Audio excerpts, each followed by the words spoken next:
మీరు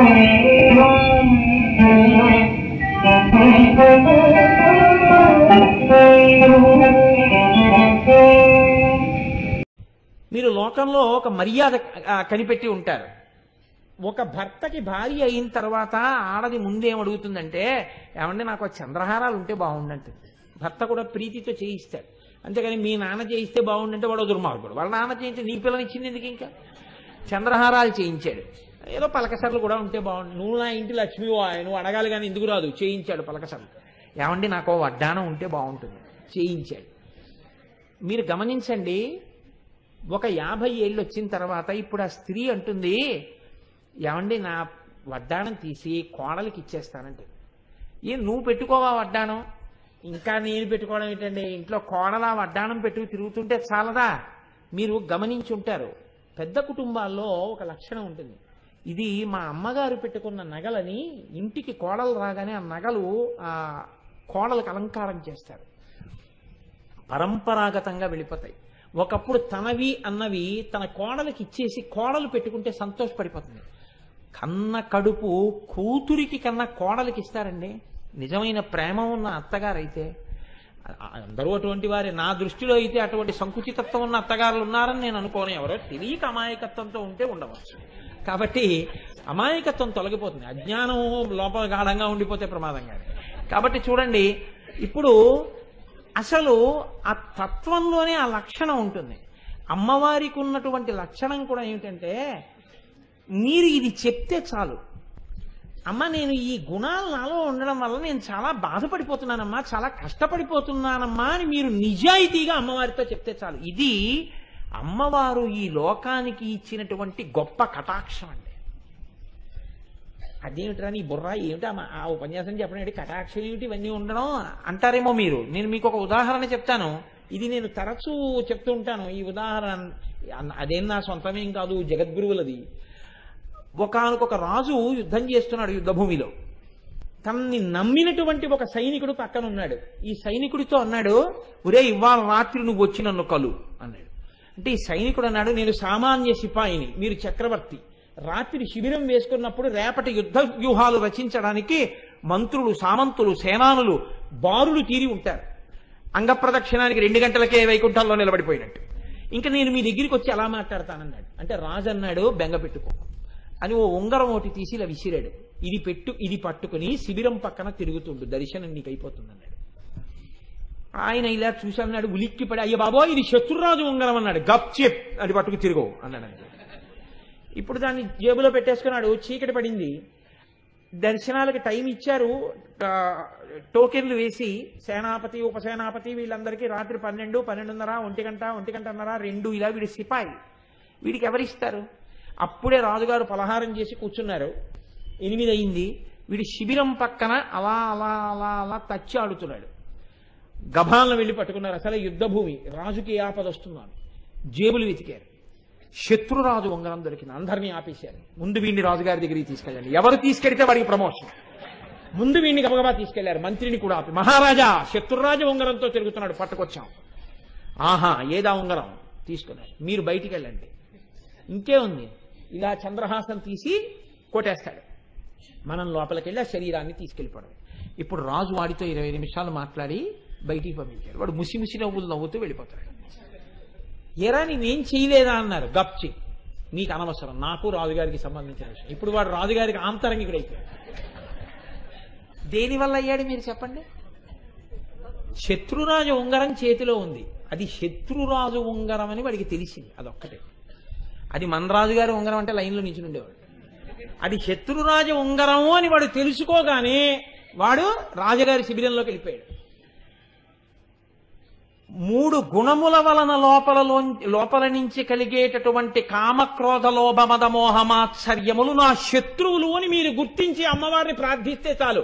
శ్రీమాత 3 ఉపసంహారం చేసి, శత్రురాజ ఉంగరం వల్ల బాధపడుతున్నావా నాన్న అని మిమ్మల్ని ఆవిడ పాదాల దగ్గరికి లాగేస్తుంది. కాబట్టి శ్రీమాత 3 మడత పెట్టి తనలోకి తీసుకోగలిగినది, 3 మడత విప్పి పైకి వదలగలిగినది. కాబట్టి ఆవిడ తిప్పనూగలదు, లోపలికి తీసుకోనూగలదు. ఇది శ్రీమాత. ఈ 3 కలిస్తే కాదు.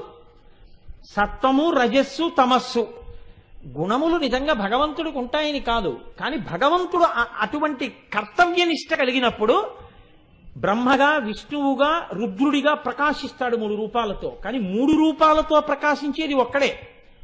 ఈ తత్వం మీరు గమనించాలి. మీరే రేపు ఉదయం మా ఇంటికి వచ్చి, అంటే మా ఇంటికి ఉదయం రమ్మని కాదు నా ఉద్దేశం, ఎవరూ రాకపోతేనే నాకు ఎక్కువ సంతోషం. ఉదయం నేనేదో ధావళి కట్టుకుని సంధ్యావందనం చేసుకున్నాను అనుకోండి, మీరు వెంటనే అలా చూసి నిన్న పంచె కట్టుకున్నాడు, ఇవాళ ధావళి కట్టుకున్నాడు, వాడు వీడు కాదేమో, నిన్న లాల్చీ వేసుకున్నాడు, ఇవాళ మీద ఏమీ లేదు, ఉత్తరీయం ఎడంబుదం మీద వేసుకున్నాడు, చొక్కా లేదు, బనీన్ లేదు, వాడు వీడు కాడేమో అని మీరు ఇలా లెక్కలు కట్టి ఆఖరికి ఇదైపోతుంటే, ఏమమ్మా ఇలా వచ్చారు అన్నాను అనుకోండి, మీరు కోటేశ్వరారేనా? అదేటమ్మా అనుమానం ఎందుకు వచ్చింది? మరి ఏమిటి అలా ఉన్నారు? అదేటమ్మా ఇప్పుడు సంధ్యావందనం చేసుకుంటున్నాను, ఇలాగే ఉంటాను.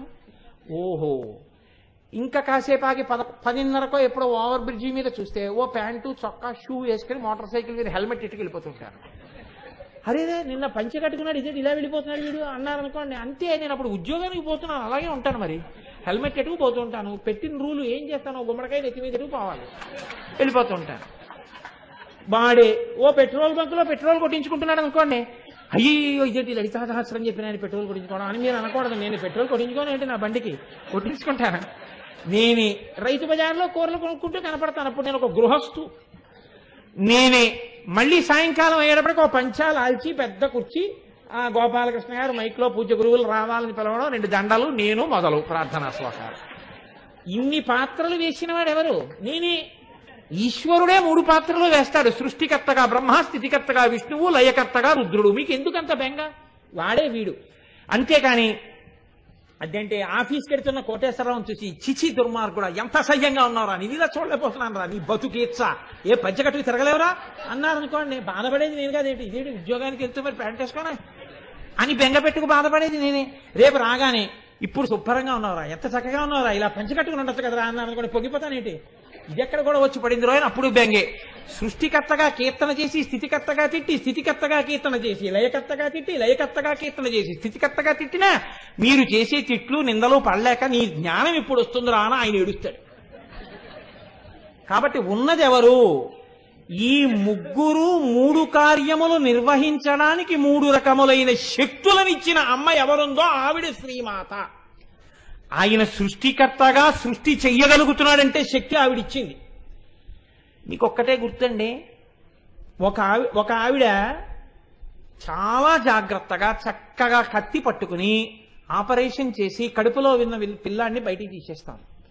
మీరు జాగ్రత్తగా చూసి ఈవిడ దగ్గర పదునైన కత్తి పట్టుకుంటే ఈవిడ పిల్లవాడిని పైకి తీయగలిగింది అని రైతు బజార్లో పనస పొట్టు కొట్టుకుంటున్న వాడి దగ్గరికి వెళ్ళి ఆపరేషన్ చేయించారు కదా. వాడు వేరు, ఆవిడ వేరు. ఆవిడ విభూతి ఆవిడదే. కత్తి పట్టుకున్న వాళ్ళందరూ ఆపరేషన్ చేసేవాళ్ళు ఏం కారు లోకంలో. అలాగే సృష్టికర్త, స్థితికర్త, ప్రళయకర్త అని చెప్పినప్పుడు ఎవరికి కావలసిన శక్తిని వారికి అమ్మవారిస్తుంది. సృష్టి చేసే శక్తిని బ్రహ్మకి తనలోంచి ఇస్తుంది. ఒకడొక కుర్చీలో కూర్చుంటాడు, ఆయనదా శక్తి, ఆ కుర్చీదా శక్తి. కుర్చీది శక్తి. ఆయన కుర్చీలో కూర్చున్నాడు కాబట్టి ఆయనదా పవర్. కాబట్టి ఎందుకు భయం? ఎందుకు ఆయన్ని చూస్తే నమస్కారం అంటే ఆయనకి కాదు నమస్కారం.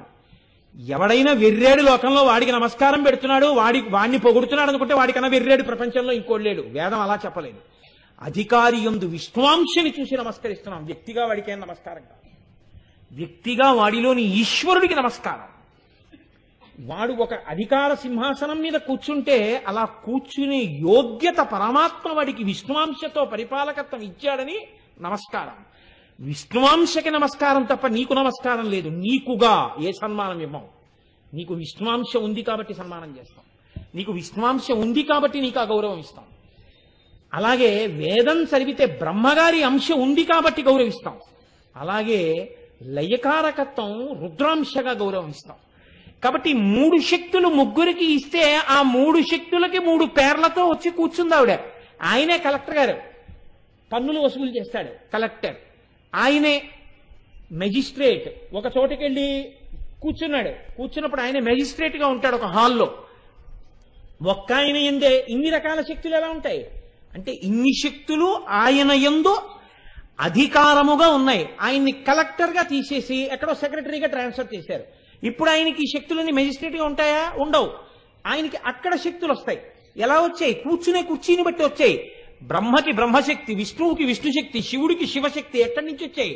అమ్మవారు ఆ శక్తుల్ని ఇచ్చింది. కాబట్టి 3 శక్తులను ఇచ్చిన ఆదిశక్తి ఎవరుందో ఆవిడ ముగురమ్మల మూలపుటమ్మ, ఆవిడ శ్రీమాత. కాబట్టి అమ్మా, ఇన్ని శక్తులకు ఆలవాలమైన ఆదిశక్తివి నువ్వు, అందుకని చెప్పి నిన్ను ఈ రీతిగా మేము స్తోత్రం చేస్తున్నామమ్మా అన్నారు. ఇటువంటి తల్లి ఎవరున్నదో ఈ తల్లియే ఇంతమందిలో ఇన్ని శక్తులను ప్రవేశపెట్టి ఈ లోకాలన్నీ కదిలేటట్టుగా, ఈ లోకాలన్నీ తయారయ్యేటట్టుగా చేస్తున్నది. ఆవిడ సంకల్పము చేతనే లోకంలో ఊహించడానికి వీలు లేనటువంటి సంఘటనలు జరుగుతుంటాయి. ఒక ఆయన కుండలో పుడతాడు. కుండలో పుట్టడం ఏమిటండి అనుకుంటాం. ఆయన అయోనిజుడుగా కుండలో ఎందుకు పుట్టాలో అమ్మవారికి తెలుసు. పుట్టించిన తల్లికి, పుట్టించిన తల్లి కుండలో పుట్టినటువంటి వాడు లేపు లోకానికి చెయ్యవలసినటువంటి ఉద్ధరణని ముందే లెక్క కట్టి ఒకడిని కుంభ సంభవుణ్ణి చేసింది. ఆయనే లలితా సహస్రనామ స్తోత్ర ఉపదేశం పుచ్చుకున్నవాడై మనందరికీ లలితా సహస్రాన్ని అందించాడు. కుంభ సంభవుడు ఎందుకు అవ్వాలో ఆవిడికి తెలుసు పుట్టించినప్పుడు. ఏ తల్లి ఎవరిని ఏ భావనతో ఏ మాట చెప్పి ఊపుతోందో ఆ పిల్లవాడు అటువంటి భావనతో లోకాన్ని ఉద్ధరించేవాడుగా తయారవుతున్నాడు. ఒక్కటే కారణం, మీరు బాగా జ్ఞాపకం పెట్టుకోండి. ఒక పిల్లవాడికి అభ్యున్నత ఎక్కడి నుంచి వస్తుంది అని అడిగారు. ఒక పిల్లవాడు గొప్పవాడు ఎందుకు అవుతాడో తెలుసా అండి? ఆ తల్లి ఊయల ఊపుతున్నప్పుడు ఏ మాటలు చెప్పిందో, ఆ పిల్లవాడు ఊపిరి పోసుకుంటున్నప్పుడు ఏది వింటోందో, ఆ పిల్లవాడు కడుపులో పెరుగుతున్నప్పుడు ఏది చూస్తోందో, ఆ పిల్లవాడు వృద్ధిలోకి రావడానికి పాలిచ్చినంత కాలం ఏది తింటోందో, ఏది పెడుతోందో, ఏ సంస్కారం నేర్పుతోందో అదే వాడి జీవితాంతం శాశ్వతంగా ఉంటుంది. మీరు కావాలంటే చూడండి, పునాదిని బట్టి ఇల్లు, పునాదిని దాటి మీరు ఇల్లు కట్టలేరు. అమ్మ చేత్తో ఏది పెట్టిందో, అమ్మ ఏది పట్టిందో, అమ్మ ఏది నేర్పిందో, అమ్మ ఏది విందో, అమ్మ ఏది చూసిందో అదే పిల్లవాడిగా ఉంటుంది. లోకంలో శంకర భగవత్పాదులు జన్మించాలి అంటే ఆర్యాంబ కడుపుకే ఆ వైభవం దక్కింది. ఎవరు అటువంటి ఉపాసనతో, అటువంటి భక్తితో, అటువంటి మర్యాదతో ఉంటారో అటువంటి కడుపుల యందు అటువంటి మహాపురుషులు జన్మిస్తారు. అందుకే ఒక గొప్ప వస్తువు తయారవుతోంది. వెండి కంచాలే నలుగురు చేయించుకున్నారు. మీ కంచం ఇంత బాగా ఎందుకుందండి అని అడిగారు అనుకోండి. మా కంసాలి గొప్పతనం అంటే. శివాజీ అంత గొప్పవాడు ఎందుకు అయ్యాడు? అమ్మ చెప్పినటువంటి కథ. గాంధీ మహాత్ముడంత గొప్పవాడు ఎందుకు అయ్యాడు? అమ్మ తీసుకున్న ప్రమాణం తీసుకున్నప్పుడు అమ్మ కంట ఒలికినటువంటి కన్నీరు. అమ్మయే ఈ లోకాన్ని తయారు చేసి నడిపిస్తోంది. ఆనాటికి ఈనాటికి ఆవిడి శ్రీమాత. ఈ లోకంలో ఒక వ్యక్తి చాలా గొప్పవాడిగా తయారైతే, నన్ను నమ్మండి, మీకు ఒక మాట చెప్తున్నాను, తండ్రి గుండెలు బాదుకుని చెప్పనివ్వండి, పిల్లవాడికి ఎక్కచ్చు ఎక్కకపోవచ్చు. అదే అమ్మ అన్నం పెడుతూ, నాన్న మీ నాన్నగారు ఎంతో కీర్తి ప్రతిష్టలు సంపాదించిన వాడరా, మీ నాన్న కీర్తి ఒక్కరోజు రాత్రిలో సంపాదించిన కీర్తి కాదు. మీ నాన్నది అశిధారా వ్రతం, మీ నాన్న జీవితం. మీ నాన్న ఎంత కష్టపడి పైకొచ్చారో నీకు తెలుసా? నీకు తెలీదు. మీ నాన్న మా పెళ్ళైన కొత్తల్లో మీ నాన్న సైకిల్ కూడా లేక 8 మైళ్ళు నడిచి వెళ్ళేవారు. మీ నాన్న తన డబ్బులతో తప్ప ఒక లూనా కూడా కొనుక్కుని ఎరగరు. మీ నాన్న ఎవరి దగ్గర ఇలా చెయ్యి చాపి ఎరగరు. మీ నాన్నకి ఇలా పెట్టడం వచ్చు తప్ప ఇలా తీసుకోవడం తెలియదు. మీ తాతగారు ఎంత గొప్పవాడో తెలుసా? మీ తండ్రి ఎంత గొప్పవాడో తెలుసా? నీ తండ్రి వైభవం నీ తండ్రి దగ్గర అలా నేర్చుకోవాలని ఎంతమంది ఆయన దగ్గర తిరుగుతారో తెలుసా?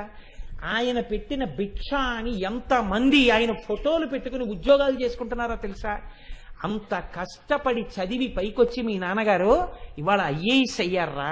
మీ నాన్న పుట్టుకతో కారులో తిరగలేదు. మీ నాన్న పుట్టుకతో ఇంత అధికారి కారు. ఎంత కష్టపడి మీ నాన్న ఈ స్థితిని చేరారో అటువంటి తండ్రి కడుపున పుట్టావు.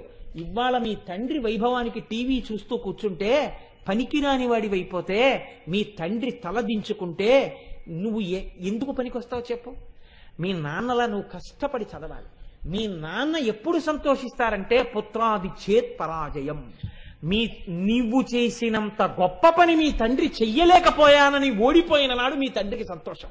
మీ తండ్రి సన్మానాలకి సంతోషం కాదు, నువ్వు చేసిన పని చేయలేకపోయానని మీ తండ్రి ఓటమిని అంగీకరించడంలో మీ తండ్రికి సంతోషం.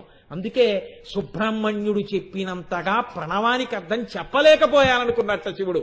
అందుకని పుత్రుడి చేత వైభవాన్ని పొందినవాడు ఎవడంటే లోకంలో అంత పెద్దరికాన్ని పొందినవాడు తండ్రి పరమశివుడి. అందుకని కొడుకు సుబ్రహ్మణ్యుడు అంటే అంత ఇష్టంట ఆయనకి. కాబట్టి నాన్న నువ్వు వృద్ధిలోకి రావాలి అని ఒక అమ్మ ఒక పిల్లవాడికి చెప్తే పిల్లవాడు వృద్ధిలోకి వస్తాడు. తండ్రి ఎంత గుండెలు బాదుకు చెప్పనివ్వండి అందనుకోండి, గాలిపోతాయి. నేను ఈ మాట ఎవరిని నిందించడానికి చెప్పట్లేదు, ఇది మర్యాద లోకంలో. అందుకే ఇంగ్లీష్లో ఒక సామెత ఉంది, the hand that rocks the cradle is the hand that rules the world. ఏ చెయ్యి ఊయల ఊపుతోందో ఆ చెయ్యే లోకాలని పరిపాలిస్తోంది. మీరు కాదని అనగలరా? ఏ తల్లి, ఒక్కొక్క తల్లి ఈ లోకానికి ఊపిరిలు పోసిందండి.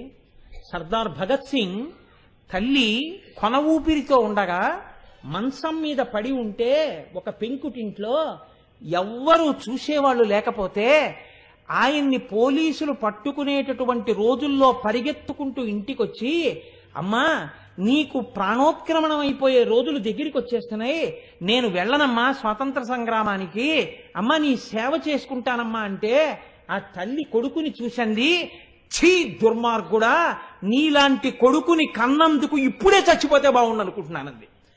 ఏమమ్మా అంత మాట అన్నామన్నారు. కొన్ని కోట్ల మంది దాస్యం అనుభవిస్తుంటే భారతమాత ఏడుస్తోందిరా, నీకు నాకు తల్లి ఆ తల్లి దాస్య శృంఖలాల్ని ఛేదించి వీరోచితంగా యుద్ధం చేయడం మానేసి అమ్మకి కాళ్ళు పట్టడానికి వచ్చావా? పడితే 3 రోజులు ఉంటాను, పట్టకపోతే ఓ పూట ఉంటాను. నేను పోవడం కాదురా కావలసింది, అమ్మ సంకెళ్ళు విడిపించు లే అంది. అంతే భగత్ సింగ్ ఉత్తర క్షణం వెళ్ళిపోయాడు. ఆఖరణ తన కంఠానికి ఉరితాడు తగులుకుంటున్నా మా అమ్మ కోరిక తీర్చాను చాలు, ఈ దేశం కోసం పోరాడిన అసువులు అడ్డేశానని ఊపిరి వదిలిపెట్టేశాడు. అటువంటి దేశంలో ఈయనెందుకనాలి? అటువంటి కొడుకుల్ని మనం పెంచి పెద్ద చేస్తున్నాం, అటువంటి సంస్కారాలు మనం నేర్పుతున్నాం. ఇవాళ భగత్ సింగ్ తల్లి ఏది మాట్లాడితే భగత్ సింగ్ తయారయ్యాడో ఎక్కడా ఏ పాఠ్య పుస్తకంలో చెప్పకూడదు. చెబితే అటువంటి వాళ్ళ పిల్లలు కూడా చదివేస్తారేమో అని వాళ్ళకి బెంగ. ఇటువంటి దౌర్భాగ్య స్థితికి మనం వచ్చాం. ఆనాడు తల్లి వసిన్యాది దేవతలతో చెప్పించింది, శ్రీమాత ముందు చెప్పించింది. అమ్మ వలనే లోకం తయారవుతోంది, అమ్మ వలనే. అబ్బో ఒక్క నామం లేదు, ఇలా అయితే సహస్రమే అవుతుందండి ఇంకా. కాబట్టి శ్రీమాత, ఈ అమ్మ యొక్క గొప్పతనం ఏమిటో తెలుసా అండి? లోకంలో దయ అనేటటువంటి గుణం అనేక చోట్ల కనపడుతుంది. అనేక చోట్ల కనపడినా దయని పుచ్చుకునేటప్పుడు మీకు ఎంత కాదన్నా కించిత్ చిన్నతనం అనేటటువంటిది ఉండే అవకాశం ఉంటుంది. నన్ను ఒక మహాత్ముడు ఫీజు కట్టి చదివించవచ్చు. అంటే ఒక ఉదాహరణకి చెప్తున్నానంటే, నేను ఇప్పుడేం చదువుకోవట్లేదు, నాకు ఎవరూ ఫీజు కట్టట్లేదు, అది వేరు విషయం. కానీ ఉదాహరణకి చెప్తున్నాను, వేరొకరి మీద ఎందుకు పెట్టాలి అలాంటి ఉదాహరణని. కానీ ఆయన నన్ను ఎంత ఉదారంగా చదివిస్తున్నా ఫీజు కట్టండి అని నోటీస్ ఇచ్చినప్పుడు నేను ఆయన దగ్గరికి వెళ్ళి, సార్ నేను మళ్ళీ ఫీజు కట్టాలండి, అందుకని 23,000 రూపాయలు మీరు ఇచ్చేస్తారా అని అడగడానికి నేను వెళ్ళి వాళ్ళ ఇంటి ముందు నించున్నప్పుడు ఆయన బయటకు వచ్చి, రేపు రావయ్యా తీసుకెళ్ళిపోదు కానీ బాగా చదువుకుంటున్నావా అని అడిగితే, ఆ మరునాడు మళ్ళీ నేను 23,000 రూపాయలు తీసుకోవడానికి వెళుతున్నప్పుడు నాకు ఒక చిన్నతనం ఉంటుంది. అందరిలాగా నేను ఎందుకు నా డబ్బులు నేను కట్టుకోలేకపోయాను, ఇలా చెయ్యి చాపి పుచ్చుకోవలసినటువంటి స్థితి నాకు ఎందుకు వచ్చింది అని ఒక ఎంత కాదన్నా, ఎంత ఉదారుడై ఒక కొడుక్కిచ్చినట్టే ఆయన ఇచ్చి, నువ్వు ఎవ్వరికీ చెప్పక్కర్లేదయా మీ డబ్బులే అని చెప్పి వెళ్ళి కట్టుకోనన్నా, నువ్వు వృద్ధిలోకి వస్తే చాలు, మీ తండ్రి చేసిన ఉపకారం అటువంటిది మా కుటుంబాలకి, ఇది మీ తండ్రి డబ్బే అనుకుని ఇచ్చిన మీకు తండ్రి కీర్తి పట్ల సంతోషం ఉన్నా, అయ్యో చెయ్యి చాపేనే అని చిన్నతనం ఉంటుంది. కానీ మీరు చూడండి, లోకంలో దయని పుచ్చుకున్నవాడు, దయని అందించినవాడు ధన్యులయ్యేది ఒక్క సందర్భంలోనే. ఎక్కడో తెలుసా అండి? ఆ ప్రొవెర్బ్స్ ఇంగ్లీష్లో ఉండొచ్చు, కానీ ఎంత గొప్ప మాట అన్నారంటే, the hand the quality of mercy is not trusted, it is twice blessed. It blesses him that gives and him that takes. ఒక్క అమ్మ విషయంలో మాత్రం ఎక్కడైతే దయ ఇయ్యబడుతోందో అక్కడ చిన్నబుచ్చుకోవలసిన అవసరం ఉండదు. ఎవడు పుచ్చుకున్నాడో వాణ్ణి చూసి ఇచ్చానన్న గర్వంతో దయ ఇయ్యబడదు. ఆ స్థానం శ్రీమాత. ఎందుకని? ఎన్ని తప్పులో మన దగ్గరున్నాయి, ఎంత దయయో అమ్మ దగ్గరుంది. మీరు లెక్క వేసి చూసుకోండి. పుట్టడం దగ్గర నుంచి తప్పులన్నీ మనవి, దయంతా అమ్మది. రోజు నేను చెప్పక్కర్లేదు, మీకు తెలుసు. ఎన్ని తప్పులో చిన్నప్పుడు, అన్ని అబద్ధాలే, అన్ని తప్పులే. ఇంత తప్పుడు బతుకుని కడుపులో పెట్టుకుంది. ఎవ్వరికి పక్క వాళ్ళకు కూడా చెప్పలేదు, కొడుకు చులకనైపోతాడని.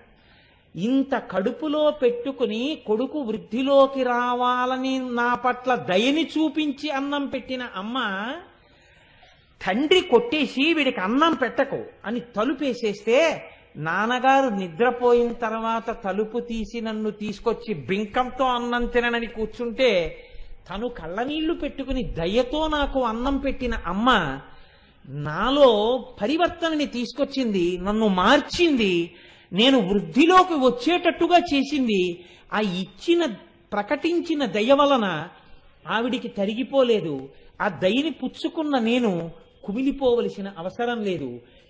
ఇచ్చిన దయ, పుచ్చుకున్న దయ బాగా ఇంకా గుణింపబడి రెండు సార్థకత పొందేది ఎక్కడైనా ఉంటే లోకంలో ఒక్క అమ్మ దయచేత ప్రకాశించినటువంటి కొడుకునందే.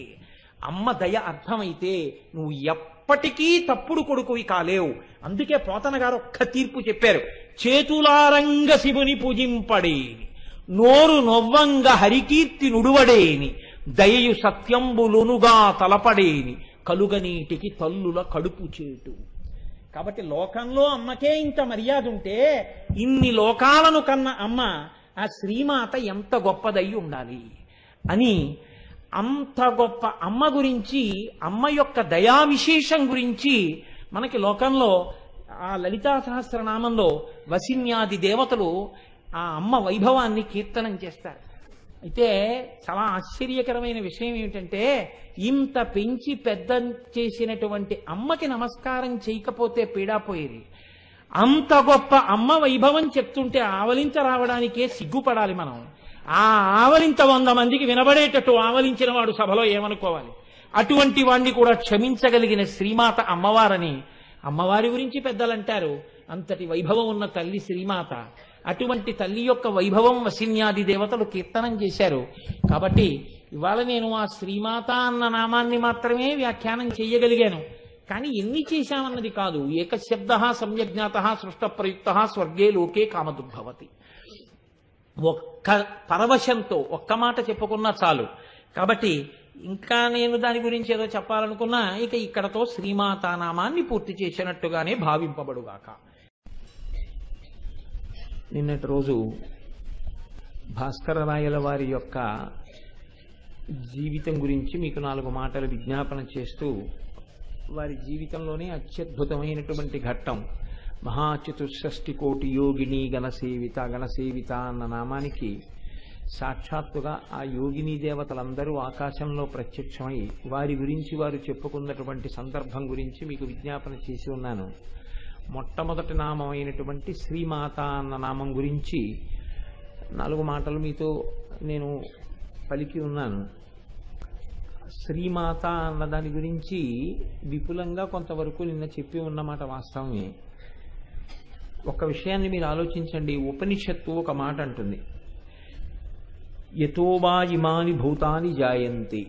అంటే దేని నుండి ఈ సమస్తము ఉత్పన్నమైనదో, దేని నుండి అన్న మాట ఏది ఉందో అదే అమ్మవారు. యతో వా ఇమాని భూతాని జాయంతే, దేని నుండి పుట్టాయో ఆ ఉపనిషత్ వాక్యాన్ని మారిస్తే అదే శ్రీమాత. కాబట్టి దేని నుండి పుట్టాయని మీరు అనుకుంటున్నారో ఆమెయే శ్రీమాత. అసలు ఆ పుట్టుక ఇవ్వడం వెనక మనందరినీ సృజించడం వెనకాతల కేవలం ఆవిడ యొక్క దయ మాత్రమే ఉంటుంది. అందుకే నిన్నటి రోజున అది ఆంగ్ల భాషలో ఉన్నప్పటికీ నేను ఒక విషయాన్ని ప్రస్తావన చేస్తూ పూర్తి చేయడం జరిగింది. మర్చెంట్ ఆఫ్ వెనీస్ అన్న నాటకంలో విలియం షేక్స్పియర్ అంటాడు ఆ మాటలు. The quality of mercy is not strained, it is twice blessed. It blesses him that gives and him that takes. ఒక్క అమ్మ విషయంలో మాత్రం ఈ దయ అనేటటువంటిది ఇచ్చి అమ్మ కృతార్థురాలైంది, పుచ్చుకుని మనం కృతార్థులమయ్యాం. అసలు ఆ అమ్మ యొక్క వైశిష్ట్యం ఆ శ్రీమాత అనబడేటటువంటి నామంతో ఆ జగదంబ యొక్క స్తుతి అందులో ఎలా ఉన్నది అన్న విషయం గురించి విజ్ఞాపన చేసి ఉన్నాను. ఈ నామములకు సంబంధించిన విషయం కాబట్టి ఒక్కసారి నిన్నటి విషయాన్ని ప్రస్తావన చేసి వాటి నామం చెప్తున్నాను. రెండవ నామంలో శ్రీ మహారాజ్ఞి అని పిలిచారు అమ్మవారిని. శ్రీ మహారాజ్ఞి ఈ మాట కొంచెం మీరు జాగ్రత్తగా పరిశీలించవలసి ఉంటుంది. ఎందుకంటే మహారాజు అన్న మాట మనం వింటూ ఉంటాం. మహారాజు అనగానే పరిపాలనాధికారము కలిగినటువంటి వాడు. ఆయన తలుచుకుంటే ఏదైనా చెయ్యగలడు. ఎందుచేత ఎంత తప్పు చేసిన వాణ్ణి క్షమించగలడు. ఆయన తలుచుకుంటే ఆయన ఆగ్రహిస్తే ఎంతటి శిక్ష అయినా వెయ్యగలడు. కాబట్టి క్షమించగలిగినటువంటి శక్తి, శిక్షించగలిగిన శక్తి, పరిపాలించగలిగిన శక్తి ఎల్లవేళలా ఆయన యందే ఉంటాయి. అందరినీ పరిపాలించేటటువంటి వాడు, అందరినీ నిలబెట్టేటటువంటి వాడెవరో ఆయనని ప్రభువు, పరిపాలకుడు, మహారాజు అని పిలుస్తాం. ఇక్కడ అమ్మవారిని మహారాజ్ఞి అన్నారు. అంటే అమ్మని స్త్రీవాచకంతో చెప్తున్నారు కనుక ఆమె పరిపాలకురాలిగా ఉన్నది. బ్రహ్మమై తానే పరిపాలన నిర్వహణ చేయుచున్నది. అమ్మవారు పరిపాలన చేయుచున్నది అన్నప్పుడు ఇది కూడా ఒక ఉపనిషత్ వాక్యం నుంచి వచ్చినటువంటి మాటే. ఎందుకంటే ఏన జాతాని జీవంతి, ఈ పుట్టినవన్నీ దేని వలన బతుకుతున్నాయో, దేని వలన బతుకుతున్నాయో అంటే పరిపాలించినటువంటి ఆ తల్లి యొక్క వైభవం. ఆమె పరిపాలన చేస్తే వీళ్ళందరూ బ్రతికి ఉన్నారు. కాబట్టి ఎవరు పరిపాలన చేయుచున్నారో వారు శ్రీ మహారాజ్ఞి. ఇక్కడ పరిపాలన చేసేటటువంటి మహారాజ్ఞికి ఒక లక్షణం ఉంటుంది. మహారాజుకి మీరు ఎవరనండి, మహారాజనండి, మహారాజ్ఞి అనండి. ఇక్కడ మహారాజ్ఞి సంబంధంగా మనం మాట్లాడుతున్నాం కాబట్టి ప్రధానమైన లక్షణం ఒకటి ఉంటుంది. పాలితులు, పాలకులు. పాలితులు అంటే పరిపాలించబడేటటువంటి వారు, పాలకులు అంటే పరిపాలించుచున్నవారు. పాలించేటటువంటి వారు చాలా గొప్పవారు అని ఎలా తెలుస్తుంది అంటే ఎవరి యందు ఏ విభూతి ప్రకటనముగా ఉన్నదో ఆ విభూతి వారి యందు బాగా ప్రకాశించడానికి కావలసినటువంటి స్థితిని ఏర్పాటు చేసిన వాడు ప్రభు అయి ఉంటాడు. ఒక కృష్ణదేవరాయల వారిని తలుచుకుంటే చాలా గొప్ప ప్రభు అండి. సాహితీ సమరాంగణ సార్వభౌముడు, లలిత కళాప్రియుడు, కవి పండిత పోషకుడు, విద్వత్కవి, ఇన్ని విశేషణాలతో ఎందుకు పిలుస్తాం అంటే అష్టదిగ్గజాలని ఏర్పాటు చేశాడు, అలాగే శిల్పుల్ని పోషించాడు, ప్రజల్ని పాలించాడు, అమాయకులను రక్షించాడు, నేరస్తుల్ని దండించాడు. ఎవరిని ఎలా పరిపాలించాలో అలా పరిపాలిస్తారు. మహారాజ్ఞి శబ్దము చేత ఒక విషయం తెలుస్తుంది మీకు. పరిపాలన చేసేటటువంటి వారు కేవలం సంక్షేమం కోసం మాత్రమే పరిపాలన చెయ్యరు. మీరు కొంచెం జాగ్రత్తగా గమనించండి. ప్రభుత్వం ఏం చేస్తుందండి అని మీరు అడిగారనుకోండి, ప్రభుత్వం ఆసుపత్రులు కట్టిస్తుంది, ప్రభుత్వం పాఠశాలలు కట్టిస్తుంది, కళాశాలలు కట్టిస్తుంది, గ్రంథాలయాలు కట్టిస్తుంది, కారాగారాలు కట్టిస్తుంది. కారాగారాలు ఎందుకండి కట్టించడం అంటే ఎవరిని ఉద్ధరించాలో, ఎవరిని వృద్ధిలోకి తీసుకురావాలో, ఎవరు సన్మార్గంలో ఉన్నారో వాళ్ళని పోషిస్తుంది సంక్షేమ కార్యక్రమంతో. ఎవరు దీనికి అడ్డు తగులుతున్నారో, ఎవరు ధర్మమునకు అడ్డంగా నిలబడ్డారో వాళ్ళని శిక్ష వేయాలి. అందుకని కారాగారములను కూడా ప్రభుత్వమే నిర్వహిస్తుంది. అంతేకాని అదేమిటంటే కారాగారాలు ప్రభుత్వం నిర్వహించడం ఏంటంటే ఆసుపత్రులు, గ్రంథాలయాలు, పాఠశాలలు, వసతి గృహాలు ఇలాంటివి ఏర్పాటు చేస్తే చాలదా అంటే చాలదు. పరిపాలన అంతర్భాగం కారాగారం కూడా. అందుకే కారాగారం ఎందుకు పెట్టాలి అంటే కారాగారం కూడా దయతోనే పెడతారు. అయ్యో వీడు బయట ఉంటే ఇలా పాడైపోతున్నాడు, వీడికి ఒకసారి ఈ కష్టాన్ని రుచి చూపిస్తే వీడి జీవిత పథాన్ని మార్చుకుంటాడు అని. కృష్ణుడంతటి వాడిని కట్టి కొట్టేస్తానంది యశోద. ఎందుకని? లాలనమున బహుదోషము లూలిం ప్రాపించు తాడనోపాయములన్ చాలగుణంబులు కలుగును తాడనంబె బాలురకును పథ్యంబరయన్నది. పిల్లల్ని లాలిస్తే ముద్దు చేస్తే వాళ్ళ అల్లరి ఎక్కువైపోతుంది. అందుకని 2 దెబ్బలు కొడతాను దారిలోకి వస్తాడని. అదృష్టం కొట్టలేదు, కట్టేసిందంతే. కాబట్టి ప్రభుత్వం కూడా ఏం చేస్తుంది? కొడుతుంది. కొట్టడం అంటే శిక్ష వేస్తుంది. శిక్ష వేయడం అంటే కారాగారంలో పెడుతుంది. కారాగారంలో ఎందుకు పెడుతుంది అంటే వాళ్ళలో మార్పు తీసుకురావడం కోసం. కొంతమందిని ఇక నువ్వు అసలు శరీరంతో ఉన్నంత కాలం బయటికి రావద్దంటే. ఎందుకని? వాడు వస్తే వాడికి ప్రమాదం, బయట ఉన్న వాళ్ళకి ప్రమాదం. వాడు మనుష్య శరీరంలో ఉన్నాడు కానీ చాలా ప్రమాదకరమైన పోకడతో ఉన్నాడు అని గుర్తిస్తే ఇక వాడి జీవితం అంతా కారాగారంలోనే ఉంటుంది. ఇలా ఎందుకు చేస్తుంది ప్రభుత్వము అంటే, అలా చెయ్యకపోతే మిగిలిన వాళ్ళకి ఉపద్రవం వస్తుంది కాబట్టి శిక్ష కూడా వేస్తుంది. ఈ శిక్ష వెయ్యడంలో కూడా ప్రభుత్వం దయతోనే ఉంటుంది. అలాగే అమ్మవారు కూడా మహారాజ్ఞి. ఆమె ఎవరెవరిని ఉద్ధరించాలో, ఎవరెవరు భగవంతుడి పట్ల భక్తి కలిగి ఉన్నాడో, ఎవరెవరు భగవంతుడు చెప్పినటువంటి సూత్రముల ప్రకారము తన జీవితాన్ని గడుపుతున్నాడో అటువంటి వారిని వృద్ధిలోకి తీసుకొస్తుంది. మీరు ఆలోచించండి, మనకే ఒక ప్రభుత్వం అని ఉంది. అది మనం ఎన్నుకున్న ప్రభుత్వం. మనం ఓటేస్తే వచ్చింది ఆ ప్రభుత్వం. ఆ ప్రభుత్వం ఓ చట్టం చేసింది. ఆ చట్టం చేస్తే అదేమిటండి మీరు అలా చేశారంటే కుదరదు. ఒకసారి ఓటేసేసిన తర్వాత 5 ఏళ్ళు వాళ్ళు ఏమైనా చేస్తారు, మీరు భరించవలసిందే. వాళ్ళు చేసిన చట్టాన్ని ఏమండి నేను వేయలేదండి వాళ్ళకి ఓటు, వాళ్ళు ఎవరండి నాకు చట్టం చేయడానికి, నేను ఒప్పుకోనండి అన్నారు అనుకోండి, మీరు వేస్తే ఎంత వేయకపోతే ఎంత, ఎక్కువ మంది వేశారు మేము ప్రభుత్వంలో ఉన్నామని కారాగారంలో పెట్టేస్తారు. కాబట్టి ప్రభుత్వం చేసిన చట్టాలు, మనం ఎన్నుకున్న ప్రభుత్వం చేసిన చట్టాల యొక్క నియతికి మీరు లొంగకపోతే మిమ్మల్ని కారాగారంలో పెడుతున్నారు. ఈశ్వరుడు ఈ సమస్త బ్రహ్మాండములను సృష్టించాడు, మన్ని సృష్టించాడు. ఆయన ఒక నియతి పెట్టాడు. ఆ నియతియే వేదం. ఈ వేదం ప్రకారం నడుచుకో అన్నాడు. నేను వేదోల్లంఘనం చేస్తాను. ఇక్కడ దొరికినప్పుడు ఎలా శిక్ష వేస్తారో ఈశ్వరుడు కూడా దొరుకుతాం ఒకనాడు. ఆ దొరికినప్పుడు ఆయన శిక్ష వేస్తాడు. ఇప్పుడు ఆ దొరకడం శిక్ష గురించి నేను మాట్లాడను, ఎందుకంటే ఇది పరమ పవిత్రమైన విషయం మాట్లాడుతున్నాను. అంతవరకు తెలుసుకుంటే చాలు. కాబట్టి ఇప్పుడు శ్రీ మహారాజ్ఞి కింద ఆవిడ ఏం చేస్తుంది అంటే, ఆవిడ రక్షణ చేస్తుంది, శిక్షలు వేస్తుంది. అక్కడతో సరిపోదు.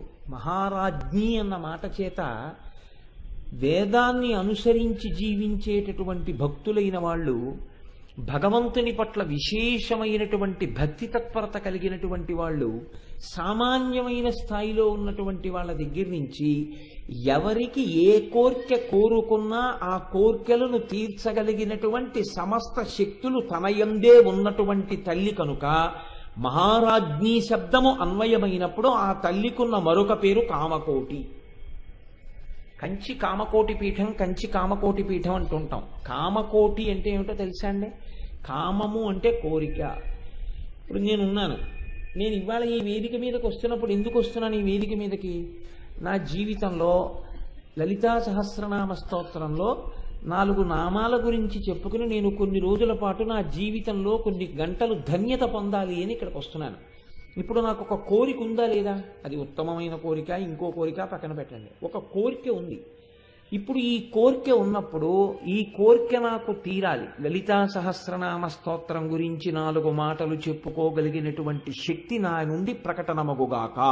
ఇప్పుడు ఈ శక్తి నాకు ఇస్తే కదా ప్రకటనమవుతుంది. ఎవరివ్వాలి ఆ శక్తిని? అమ్మవారు ఇవ్వాలి. కామకోటి, అక్కడ ఒక హద్దు. ఒక ఆయనకి 3 పూట్ల కాదు 6 పూట్ల తింటే బాగుండు. ఇప్పుడు ఆయనకి 6 పూట్ల తిన్నా జీర్ణం అయిపోతుంది. కామకోటి. ఇంకొక ఆయనకి తినేసి అలా తిరుగుతుంటే చాలు, కామకోటి. ఇంకొక ఆయనకి కాదు, మౌనంగా ఉండి తపస్సు చేసుకుని అంతర్ముఖుడై వచ్చే ప్రతిబంధకాలన్నింటినీ పక్కకి తోసి ధ్యానమునందు నిలబడి మనస్సుని ఏకాగ్రం చేసి అమ్మవారి పాదముల మీద పెట్టాలని కోరిక. ఇది తనే సాధించుకోగలిగితే మీరు నేను అందరం సాధిస్తాం. మనస్సు అంతర్ముఖం కాదు, చాలా కష్టం. ఇప్పుడు ఆయనకి ధ్యానం ఇష్టం నిలబడాలి. ఎవరి అనుగ్రహం ఉండాలి? కామకోటి. ఈ కోటి అంటే హద్దు. ఒక్కొక్కరి కోరికలోకి కొన్ని గుంపులు వస్తాయి, గణములు వస్తాయి. ఇలా తపస్సు చేసుకోవాలనుకున్న వాళ్ళ యొక్క గణములు. ఇందులో కొంతమందిని అమ్మవారు ఏం చేస్తుందంటే చెయ్యట్టుకుని దడి దాటిస్తుంది. ధ్యానం ఇష్ట కుదిరింది దీనికి. ఇప్పుడు కామకోటి. ఇంకొక ఆయనకి కోరిక ఏంటి? అమ్మవారి దర్శనం చేసి 4 శ్లోకాలని రచన చెయ్యాలి, ఆసువుగా నోటి వెంట వచ్చేయాలి. కామకోటి, ఆయన చేత కవి అనేటట్టుగా శక్తినిస్తుంది. వేరొకరికి మోక్షాన్ని పొందాలి, కామకోటి.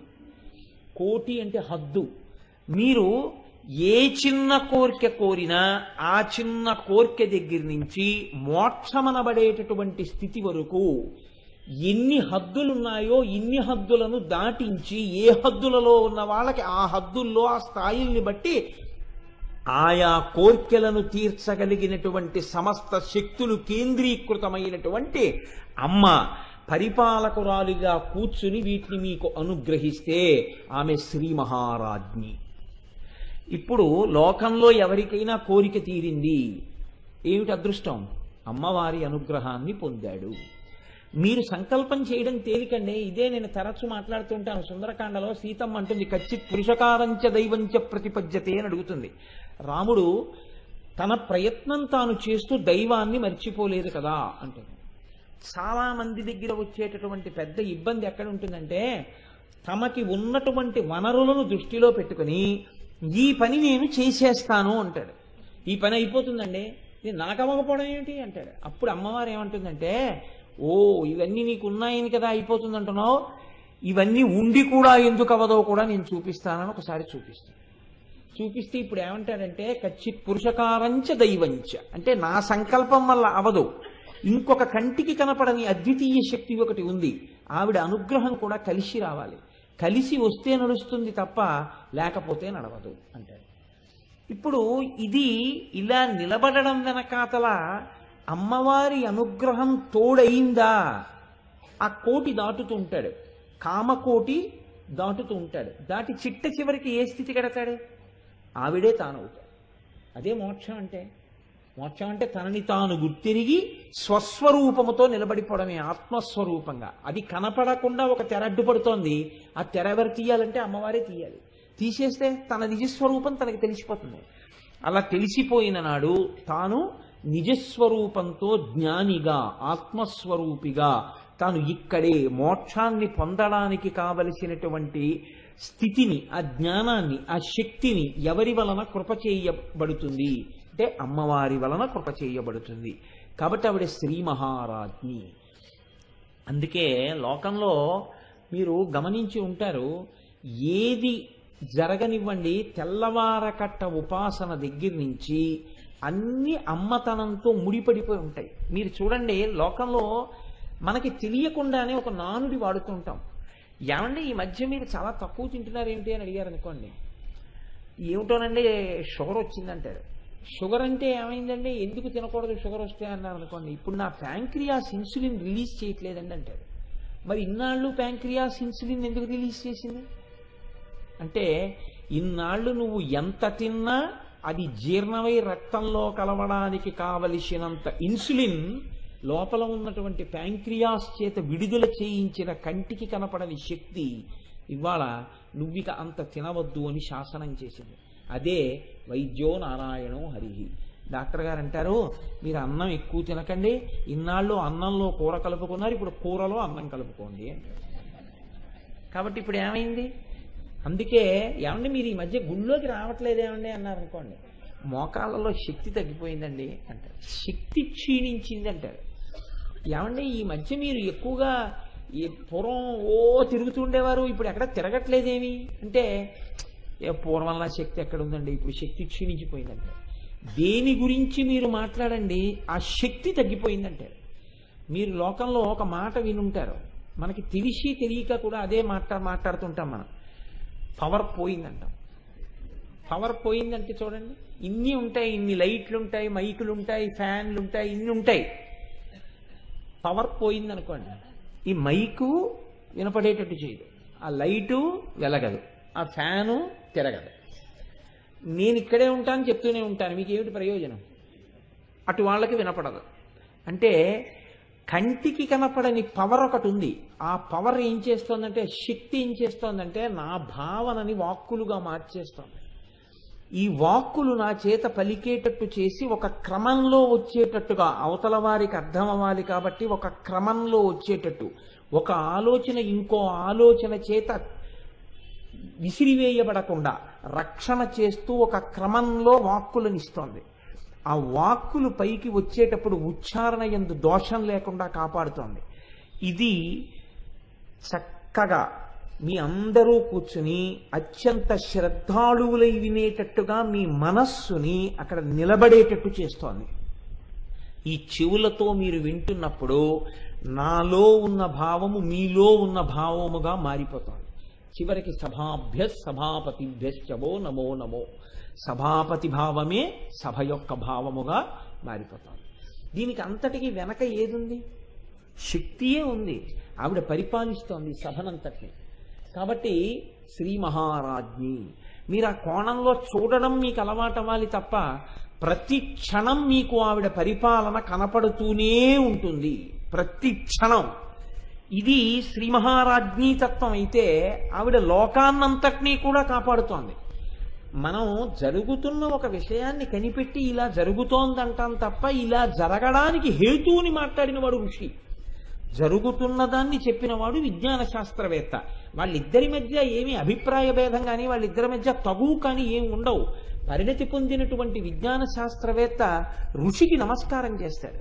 ఎందుకు నమస్కారం చేస్తాడంటే ఋషి ఏం చెప్పాడో దాన్ని నేను ప్రయోగంతో తెలుసుకోగలిగాను అంటాడు. తెలిసి తెలియని వాళ్ళైతే సైన్స్కి ఋషికి ఏమైనా ఇబ్బంది ఉంది, ఇద్దరు దెబ్బలాడుకుంటారంటారేమో, కానీ అలా ఏం ఉండదు లోకంలో. మీరు ఒక్క సత్యాన్ని ప్రయత్నం చేయండి. సనాతన ధర్మంలో వేదం అంది సమస్త భూతముల యందు ఈశ్వరుడు ఉన్నాడు, షడ్వికారములు పొందుతున్న ప్రతి ప్రాణి యందు జీవమున్నది అంది. మొక్కలలో ప్రాణమున్నది. మొక్కలని తీసుకెళ్ళి పక్కన ఏదైనా భయంకరంగా అరిచేటటువంటి ఒక జంతువు యొక్క అరుపులు వినపడితే ఆ అరుపులకి మొక్కలు ప్రతిస్పందిస్తాయని జగదీష్ చంద్రబోస్ కనిపెట్టారు. ఆయన ఒక తీగకి ఒక రకమైన పరికరాన్ని అమర్చాడు. ప్రశాంతంగా ఉందనుకోండి, తీగ హాయిగా ఉంటుంది. అది చేసేటటువంటి శబ్దం, దాని నుంచి వచ్చే ప్రకంపనలు ఒక స్థాయిలో ఉంటాయి. ఇప్పుడు మీరు ఆ సన్నజాజి తీగ పక్కకి ఒక కుక్కని తీసుకెళ్ళి ఆ పాదు గుంజకేసి కట్టి కర్ర పెట్టి కొడుతున్నారనుకోండి, అది మొయ్యో మొయ్యో మొయ్యో నరుస్తోంది అనుకోండి, ఈ కుక్క యొక్క అరుపులు వింటున్నటువంటి సన్నజాజి తీగ నుండి వచ్చేటటువంటి ప్రకంపనలు మారిపోతాయి. ఇది జగదీష్ చంద్రబోస్ తరువాతి కాలంలో ఒకానొక ప్రయోగ సమయంలో ఆయన మాట్లాడాడు. ఇప్పుడు జగదీష్ చంద్రబోస్ ఋషి చెప్పిన వాక్యాన్ని తిరస్కరించాడా, ఋషి చెప్పిన దాన్ని ప్రయోగ రూపంలో చూపించాడా? చూపించాడు. అందుకని ఋషికి విజ్ఞాన శాస్త్రవేత్తకి ఎక్కడ ఇబ్బంది ఉండదు. కానీ ఆ తల్లి గొప్ప మన ఋషులు ఏం చేశారంటే విశ్వాసం మీద ఆధారపడ్డారు. పెద్దలు ఒక మాట చెప్తే ఇలా ఎందుకు చెప్పాలి అని పెద్దల్ని నిలదీయడం ఉండదు. పెద్దలు చెప్పారంటే వినడమే. అందుకే ఋషి ప్రోక్తములంటే నమ్మి ఆచరించడమే. ఋషులు చెప్పారు, దీన్నంతటినీ పరిపాలించేటటువంటి తల్లి ఒకటి ఉంది, ఒక శక్తి ఉంది. ఆ శక్తి లేకపోతే అసలు బతుకు లేదు అన్నారు.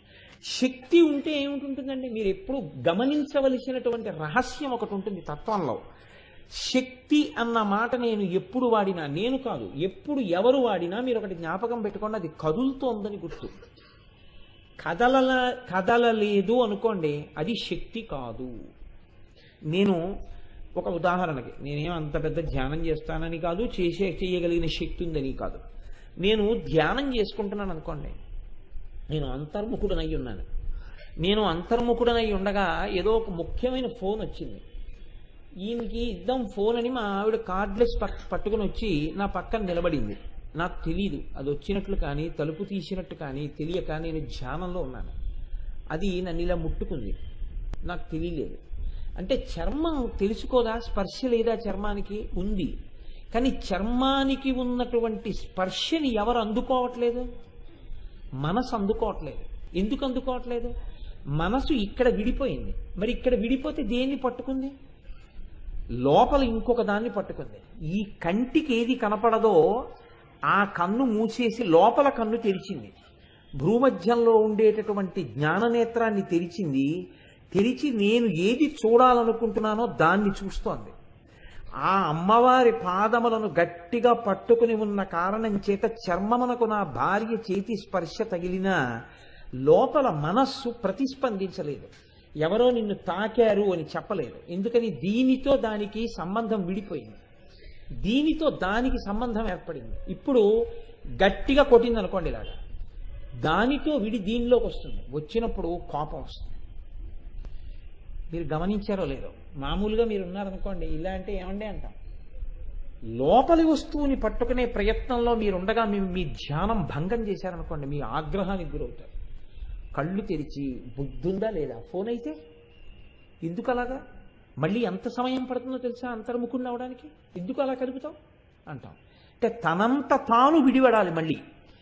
ఇప్పుడు ఏమైంది మీరు ఇక్కడ గమనించి, నేను ఈ మాట ఎందుకు చెప్తున్నానంటే, కదలిక, ఈ మనస్సు పైకి కదలడం మాని లోపలికి కదలడానికి కూడా శక్తి అనుగ్రహమే ఉండాలి. లోపలికి కదిలి పట్టుకోవడానికి ఒక స్థితిలో ఏమైందంటే కదలడం మానేసి, మనసు కదలటం లేదు. కదలకుండా నేను ఏ వస్తువుని చూస్తున్నానో ఆ వస్తువుని అలా పట్టుకుని ఉండిపోయింది. అప్పుడు ఏమైపోయిందంటే నేను ఒక గొప్ప ఆనంద తన్మయత్వంలో ఉండడంలో ఆ వస్తువు నేనైపోయాను. అప్పుడు ఏ వస్తువుని ధ్యానం చేస్తున్నానో ఆ వస్తువుగా నేను మారిపోయి ఉన్నాను. అది కదలిక లేని స్థితి శివం.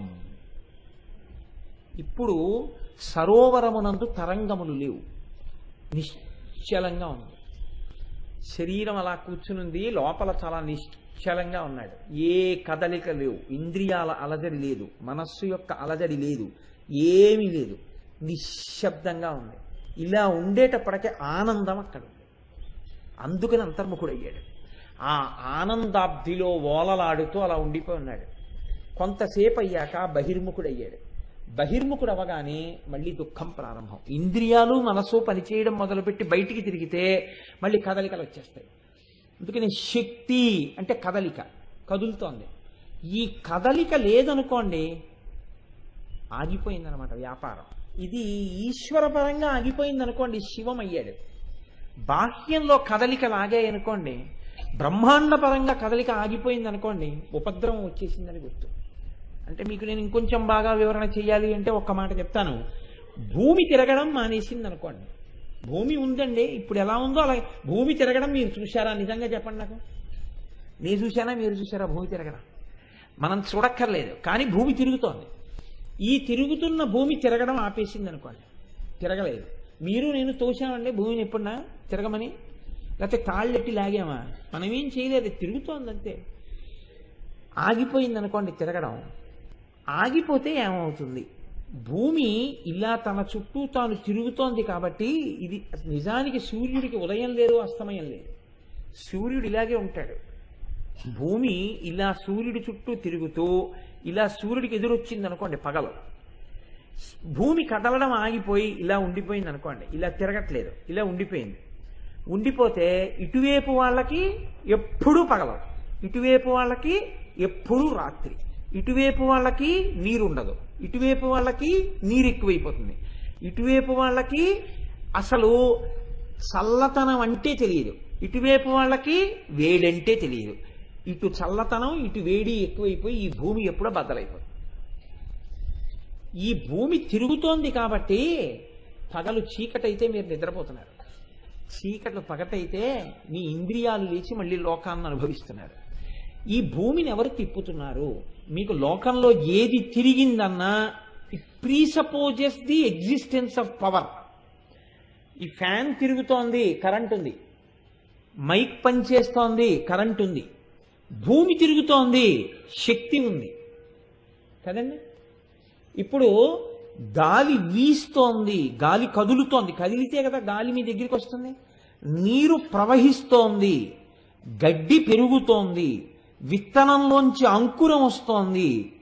అంటే ఈ కదలికలన్నీ ఎక్కడి నుంచి వస్తున్నాయి? శక్తిలోంచి వస్తున్నాయి. అంతవరకు ఎందుకండి, మీకు నేను ఒక్క మాట చెప్తాను. గుండె కొట్టుకుంటోంది, రక్తం కదలడం ఆగిపోయింది. లేకపోతే రక్తం చాలా వేగంగా తిరుగుతోంది. ఉత్తర క్షణం ఏమంటారంటే ఈయనకి నిద్ర మాత్ర వేసేసి పడుకోబెట్టేయండి అంటారు, బ్లడ్ ప్రెషర్ ఎక్కువగా ఉంది. రక్తం నియతితో ఒక్క వేగంతోనే పరిగెత్తాలి, రక్తం ఆగకూడదు, ఎక్కువ వేగంతో పరిగెత్తకూడదు.